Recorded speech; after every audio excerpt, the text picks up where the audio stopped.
Do we have anyone here who may have served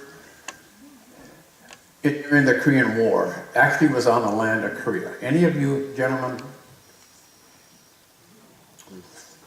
Well, I know it's like ancient history, but I really love to share the story. But frankly, it's bigger than that for me. It's an obligation I have. I don't think I have a right not to share it with you.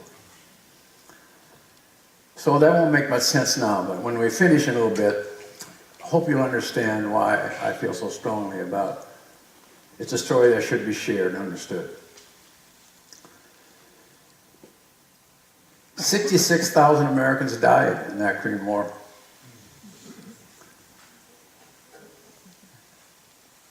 And there were literally thousands of people, mothers, fathers, brothers, sisters, all this, who were angry. Because this was a war that did no good. A war that should be forgotten. A war that served no purpose. You know, we divided that country up at the end of World War II, and half it went north and half south. And then 3 years later, they were supposed to come down and take over the southern part. It took them 5 years, but 5 years after the end of World War II, here the North Koreans came and they just about won in a matter of days. And they survived that only because of MacArthur was there with some troops from Japan. So then we settled back and forth and killed people back and forth, and we stopped at the same place we started, at the 30th parallel. So what was the point? You know, I taught American history in high schools a number of years. And what was amazing to me, and this was in the late 50s, early 60s, I'm a very old person. and the entire history book had 2 paragraphs on the Korean War. It called the Forgotten War. And I didn't have much to say about that because, quite frankly, in the late 50s, early 60s, there wasn't much to say. It's probably pretty much best forgotten. So, a couple years ago, I was coming off the tennis courts, and a gentleman came up to me and he said, introduced himself and said, "I'm just retired from the Marine Corps officer." He said, somebody told me you were a Marine. I just want to say hello. So we walked off and visited a little bit. And he asked me where I served, and I said, well, I spent 16 months in Korea as an 18-year-old, 19-year-old, right on the DMZ. I got there when the war had the peace had been settled, and the ceasefire, I should say. It never has been a peace settled yet. So he said to me, well, have you ever been back? And I said, no. And he said, does it interest you? And I said, not really. But then I remember walking and stopping to him and saying, except for one thing, if I could go back to the DMZ when I'm 75 and look at North Korea, I have to admit that intrigues me. How would I feel about looking at that land again versus when I was 18 and 19? You see, when we were 18 and 19, I remember that sergeant looking at us very, very, very, very sternly and said, guys, face it. The Imjin River is right behind us. It's a wide river. We have 2 bridges, Freedom Bridge and the Liberty Bridge. When the tanks come, and they'll come, we stop them. If we don't stop them, we blow up the bridges. And 75% of you will die, and 25% will be prisoners. And then I'll never forget his statement. He said, and you'll wish you had died. So that's sort of how we sat there as 18, 19-year-olds, expecting the tanks to come. We'd crawl up in the middle of the DMZ in an underground, and we'd lay there at night with 3 of us, and we couldn't talk, and we'd listen. The only way we knew if the tanks were coming, if we listened and heard them. Well, as you know the story, they never did come again. Well, he said, I think you can do that. The next day he brings me a phone number. I call, and I said to this place in New Jersey, I understand you take veterans on a return visit to Korea? We do. Could I get to the DMZ? Absolutely. That's a promise. Absolutely. I'll go. So now I have to admit something to you that's very, very, very private, and I'm very selfish. I wanted to do that just for me.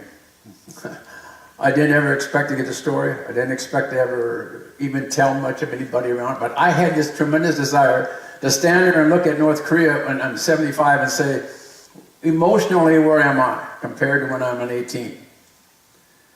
Because the truth is, Korea is still relevant, right? It's still in the news. Still a big deal. And I wondered how that would be. So anyway, I enrolled and I took it. And then I get embarrassed because I find out that this company takes veterans at the expense of South Korea. I get a 1-week trip and all the flight and all the expenses all paid. And I'm going for a very selfish reason. So let me step back a little bit when I'm 18. We were trained well. The Marine Corps, I think, did a fantastic job. As far as it was to stop tanks. We was a weapons company and I really thought we could stop. But when we got there after 22 days on those seas, and those days we weren't on a ship yet, mostly sick those 22 days, a terrible rough sea, we got into Incheon. And the Incheon landing is a harbor that was destroyed in the war. So you couldn't get close, we had to get on LSTs. If you want to talk about a rough ride and get seasick, get on an LST for a couple miles in the ocean. It's a horrible ride. They dumped us out in the muck and the mud, and we come up on top of the Incheon, and we hadn't had a bite to eat for 10 hours. And they finally put us on an old train because there's a little waterway between the harbor and the island of Incheon and the mainland. And we got on this South Korean train, a raggedy old thing, and it went across that waterway, and then it stopped. And then the sergeant walks around, and he gave us our food. And this is sort of intriguing to me, because a lot of things I found I didn't know ahead of time. But my little green can said, sausage and gravy. Packaged 1942. 11 years later. And it was ice cold, it was wintertime. But the amazing thing was it was good. And I found in the next year and a half that we really didn't know much about being hungry or cold. We found out what that could be like. So it was good. And as we sat down in this rickety old train, all of a sudden people start charging the train. And I remember all of us tough Marines sat there and said, what's this? Children. Women. And we stopped and they run right up to the edge of the train. And we sit there and open the window, look at him, and there's this little 5-6-year-old boy who's dying. I had never seen that before. They didn't tell us we'd see that. I quickly threw what I had left. And he drank a lot of the gravy and he begged for more. And of course I had nothing else.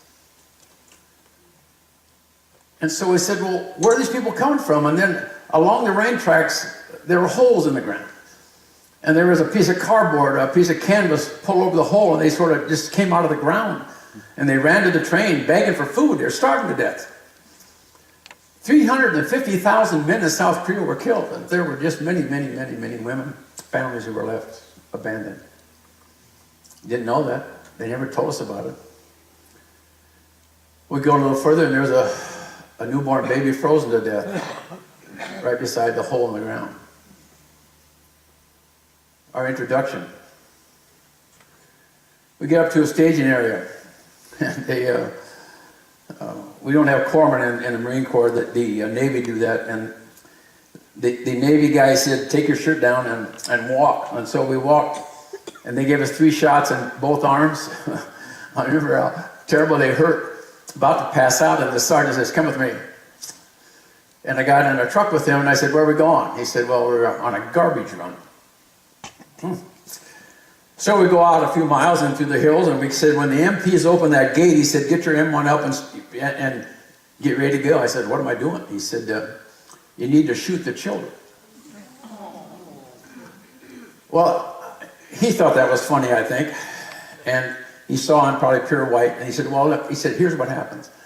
When we pull in and I back up to unload the garbage, the guys in the back will kick off the garbage off the truck. He said, the children will rush it, and if you don't keep them away from the truck, I'll roll over them. So he said, if you don't want to shoot the children over their head or in front of them, but just keep them away. So we did that. And we kept him away, and he backed up, and as we pulled out, the second snapshot. The first snapshot is this 5-year-old with rags around him, and his right foot was open on the bare ground. His teeth were bleeding. It's amazing. I can see that. Excuse me. I should get through that. But I can see that as clear at this moment as I could then. And then those children, as the bus pulls away or the big truck pulls away, tons of children rush and dive in our garbage and eat it. My introduction to Korea.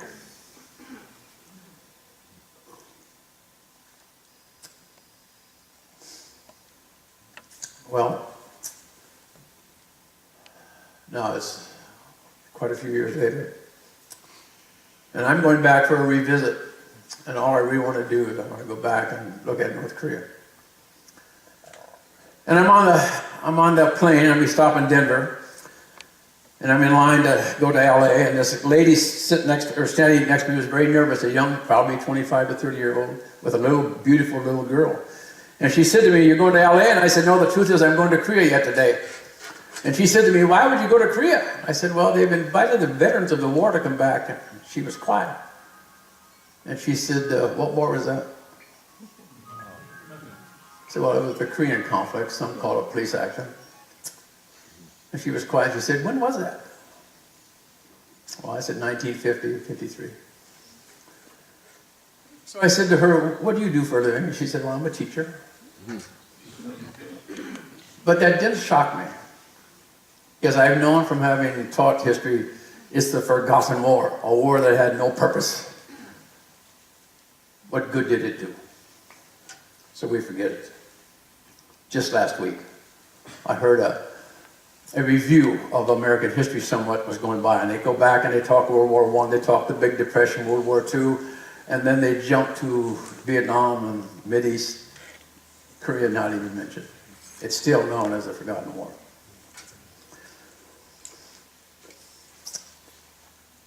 We get on the plane, I'm going to Korea, and it's a huge thing. I found out there were 36 hostesses on that plane.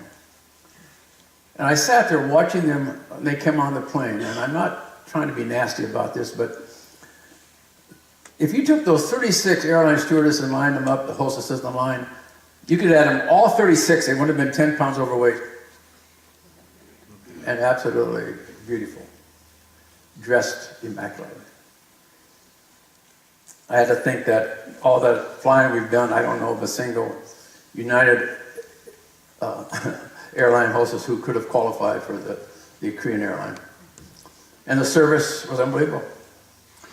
And keep in mind, it's not easy for you to understand, or my head is still back into the snapshots of people eating our garbage and the snapshot of children dying,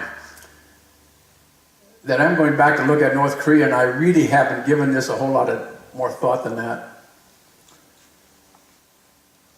And so the service, unbelievable. We landed in Incheon, and there's the same harbor that we came in 1953, and there was where we had, it was all in biblical times. And that's where we got in this rickety old train and went across this little track. And now we're coming off of this gorgeous airport. I think the terminal was nicer than LAX. And we get in and we're walking through, and people are clapping and saying thank you, because there's a lady carrying a thing that says Americans, American veterans. And I'm embarrassed. I don't know why they're clapping. I do not understand what's going on. I really did not.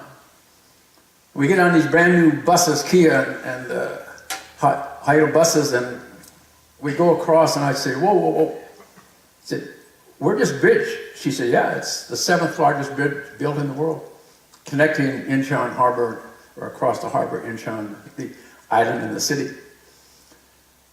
I remember when we left there in 55, they told us there was 1.5 million people in Seoul, and the Han River comes through the edge, a huge river, and they only had 2 bridges that served them. Well, as we're going down this road, and now we are on a road that is 8 lanes, 10 lanes, I don't know, it's huge. And we're crossing this bridge that's 10, 12 lanes wide, beautiful lights, cars all over the place. Now, the reason I was over to ask if anyone had been over to Korea during the war is because in my 16 months, I never saw one single hard service road in Korea. They may have been there, but I never saw it. And now we're on this super highway with cars all over the place. And we're going down the road, and I said to there's a bridge. He actually said there's 37 bridges now. Well, how many people live in Seoul? 11.5 million. And modern conveniences. And we go down that super highway, pull off, and go to the World Lot Hotel. And there's this gorgeous hotel, and I will tell you it's the best hotel I've ever been in. I've seen some 4 and 5 star, but nothing like this. To the left is a big opera house. The Phantom of the Opera is playing. On the right is a big department store. I went through it a few days later. Couldn't believe it. Behind this big complex is a family center. And we were told to wear this thing that said American veterans all the time. And so one of those evenings I walked back there, went through there, and they couldn't have been nicer. And they explained to me, one person said, do you know that this family center is bigger than the Mall of America? Their recreation center? Just down in the center of the Mall of America? This is bigger. And there was a unirail come around. I jumped on and go out about 2 miles, and there's a big island, a man-made lake, and all the rides are out there like at Disneyland. This is South Korea. They give a presentation. They talk about Samsung and LTD and Hyundai and Kia. And then on the screen comes a man named Warren Buffett. And Warren Buffett says, I want to congratulate South Korea. He said, you have the finest, most technologically advanced iron steel mills in the world. I met Warren Buffett, and I did sort of surprised me why he'd be there. But then he said something that was amazing to me. He said, and nobody is in second place. That's how advanced you are, South Korea. 7th largest economy in the world, they told. We go out every day. And we are on 4-lane roads, and I told Ed we went through 57 tunnels. They built them. They didn't go over top, they went through them. Every one is a main 2, 3, 4, 6-lane highways. We went every direction. There were huge cranes, 4, 5, 6, 7 cranes building everywhere. And again, this was not why I went to Korea. This was, I didn't take a picture. I didn't take notes. I didn't go to get a story. But that's what happened, but that's not really the story. Well, the day comes that we get up to the DMZ. And I find that what I was wanting to do, and sure enough, I got up to our area and I could see North Korea, but by this time I'm beginning to wonder, is this why you came here? And there was a presentation, not unlike a bigger room than this, that they give for people at Panmunjom. And we sat there, and then he did something that was amazing to me. They turned the lights down, and they put up a big satellite center. They come up, and the movies came up, and the screen, and it showed from Busan, way in the south corner of Korea. It came up at nighttime, and it showed the lights. And South Korea looked like America. That's what he said. We look like the United States. You can see cars going. You can see little cities. You can see huge Seoul. You can see the cities around. And it came up, and all of a sudden it went black, and I thought the thing went out, and he said, we just entered North Korea. I come out of my chair, literally, thinking, well, here's life, liberty, and the pursuit of happiness in South Korea, democracy and freedom and Christianity, and over here is darkness, no hope and death. 100,000 Christians locked up in prisons. You know what North Korean prisons are like? They showed us. 30 miles wide, 100 miles long. Wrapped up, you can't get out, all kinds of barbed wire have you. And you have to go and survive. Most of them don't. You have to find your own way to live. Now, North Korea, 80% of the gross national product goes to the military and government officials. They live good. Not everybody in North Korea is starving, but according to their input, probably 70% are hurting badly. And of course, if you dare to do anything but what the dictator says, you're heading for trouble. That was amazing to me. And I said to him, I said afterwards, do you still worry about the tanks coming? Do you have, he laughed, he said, south of Seoul is the most sophisticated center in the world. They can tell us any vehicle that's moving in North Korea. They can tell us what direction it's going, what kind of vehicle it is, and how fast it's moving. He said, we don't ever worry about those tanks coming down. It will never happen. I'm beginning to see a whole revelation, and all of a sudden, viewing North Korea per se like I saw it was sort of insignificant. But that wasn't the real story. We come back to this motel and hotel, and it's a gorgeous ballroom. I'd say 3 times this size. And we're told as we walk in, there was another Marine that was visiting, and they told the 2 of us that at our table was going to be a general who just retired and his wife, who are very influential people in South Korea and their whole society, and we're so honored that they're present. So we sit at the table, and myself, and then his wife, the general's wife, was right beside me, and the general and the interpreter, the other Marine and his wife and his daughter and husband, and this was our round table. And we sit down there, and the general says to the interpreter, when did you come to Korea? So I told him, well, it was winter of '53, and I said, my exposure to Korea was this often. I told him about the people living in holes in the ground and rushing the train. And his wife grabs my arm, and she takes off in Korean. And the interpreter says, she wants you to know that she lived a hole in the ground when she was a little girl. She was a gorgeous lady, highly educated, very influential.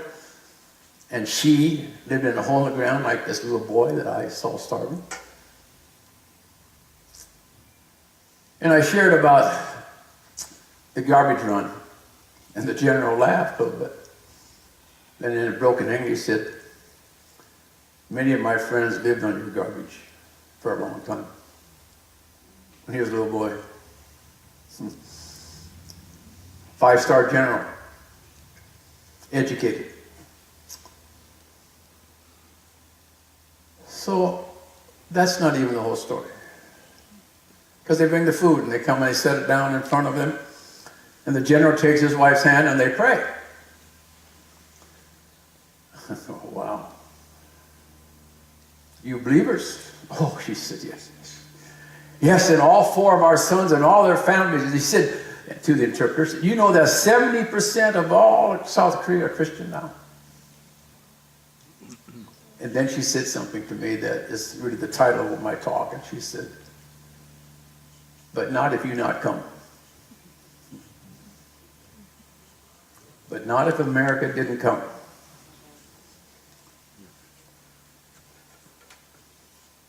When I was on the plane coming home, I began to think about all this.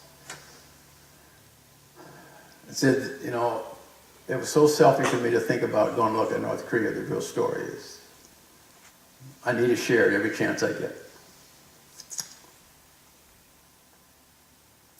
And then the United Nations ambassador from South Korea, she goes to the edge of the stage and she stands there. She said, if you're from the United States of America, stand up. No, she said, I mean it.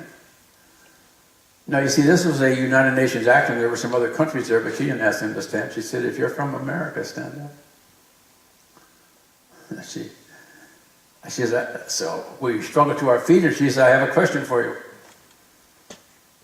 She said, why do you think there are 10,000 South Koreans all over the world preaching the gospel, preaching the democracy, preaching freedom, preaching life, liberty, pursuit of happiness? Do you know why they're there? Well, that's dead silence. And she said, because we want to be like you, America. You taught us how to share. You taught us how to fight for freedom. And then I noticed across this huge huge auditorium. Big letter, thank you, thank you, thank you. You came to a country you didn't know to save people you've never met, and we'll never forget what you've done.